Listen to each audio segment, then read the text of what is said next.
A segunda-feira, dia 12 de dezembro, vai ficar marcada como um dia em que o Brasil presenciou a maior sequência de absurdos já vista nesse país. É impressionante como os fatos acontecem mais claros do que a luz do dia e todos fingem estar tudo dentro do normal, do permitido pelas leis. Só que não. Nada do que foi visto é permitido pela lei. Mas e daí?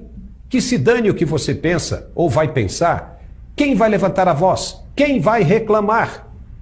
Foi dito algum tempo atrás por uma dessas autoridades imperativas que é só prender e multar, que a firula acaba na hora. Ela estava correta? Pronto, acabou. Vai discutir? Tem coragem para isso?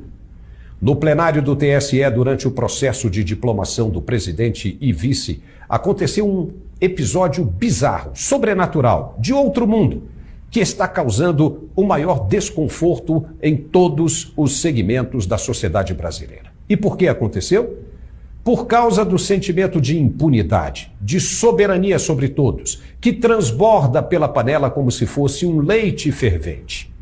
Um pouco mais para frente, nós vamos falar melhor sobre isso.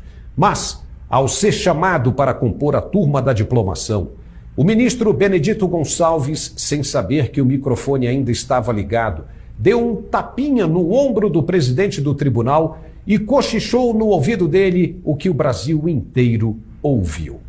Solicito que Suas Excelências, o senhor ministro Ricardo Lewandowski e o ministro Benedito Gonçalves, solicito que conduzam ao plenário o excelentíssimo senhor presidente da República Federativa do Brasil eleito, Luiz Inácio Lula da Silva. Missão cumprida. Missão dada é missão cumprida, hein? Uou! Quem deu munição foi o próprio ministro Trapalhão, falastrão. Agora as análises estão sendo feitas em todos os lugares, Brasil afora. Cada um tem uma opinião sobre o ocorrido e os ministros não podem achar ruim. Todos nós sabemos o que significa essa expressão e sempre onde ela é usada, em que contexto é usada. Entendemos claramente que foi dada uma missão ao ministro corregedor pelo ministro superior. Essa missão, pelo que percebemos, terminaria com a diplomação do candidato eleito. O ministro Gonçalves passou ao lado do contratante e fez questão de cobrar a fatura, como quem diz: opa, eu fiz o meu trabalho que termina aqui, não se esqueça de mim, viu? Missão dada é missão cumprida. O senhor Benedito Gonçalves então recebeu uma missão. E qual foi? Ele tem a obrigação de vir a público e esclarecer. Mas de que adianta? Ele pode dizer o que quiser e vai ficar por isso mesmo. Vem de novo o "e daí, mané? Falei mesmo. Qual é o problema? Perdeu, não amola." Melhor você calar a boca e ir embora. Foi assim com o radiolão, o episódio das inserções de rádio que foram surrupiadas do candidato presidente. Foi assim com as imagens das viagens de Bolsonaro por Londres, Organização das Nações Unidas e até o 7 de setembro. Foi assim com as denúncias de anomalias das máquinas durante os 2 turnos do pleito de 2022. Foi assim com tudo, sempre, do começo ao fim. Foi essa a missão de conduzir o presidente diplomado, desde a decolagem até a aterrissagem, na cerimônia deste dia 12? É só uma pergunta. Enquanto um lado só fica falando de 4 linhas, o outro, ou melhor, os outros, trabalham apenas com uma linha, grossa, firme e destruidora. Eles pegam as 4 linhas do oponente, 2 em cada mão, abrem bem e metem a linha grossa com cerol no meio, arregaçando tudo pela frente e dando gargalhadas. Verdadeiramente é isso que acontece, e me desculpem. Em que país se vive hoje e em que país se viverá amanhã? No de 4 linhas ou no de uma que arregaça tudo e faz o que quer? Para que servem as 4 linhas, sendo que a força está em uma apenas? Ninguém quer saber mais de ficar ouvindo essa baboseira. Um índio foi preso arbitrariamente em nome das 4 linhas. E o que está sendo feito agora por quem o incentivou a tomar as medidas que tomou? Esse povo está acreditando, sonhando em promessas, apostando na proposta das 4 linhas, tomando chuva, sol, sereno por mais de 40 dias, sendo chamado de covarde e golpista antidemocrático todos os dias. E para quê? Se as coisas não acontecerem logo do jeito que se espera, alguém terá de pagar por isso. Será considerado traidor da pátria, do povo, e vai se lascar merecidamente. Se não tiver bala na agulha para honrar o que está deixando a entender, melhor sair da moita e admitir logo o fracasso, que não tem força, que não pode fazer nada e entregar o povo à sua própria sorte. A paciência, seja lá de quem for, tem limites. O que não pode acontecer é ficar incentivando alguns a se machucarem, chegando ao ponto do que vimos na noite de segunda-feira em Brasília, enquanto se come e se bebe coisas finas embaixo de sombra fresca. Não. Pare com isso, já deu. A hora agora é de decisões.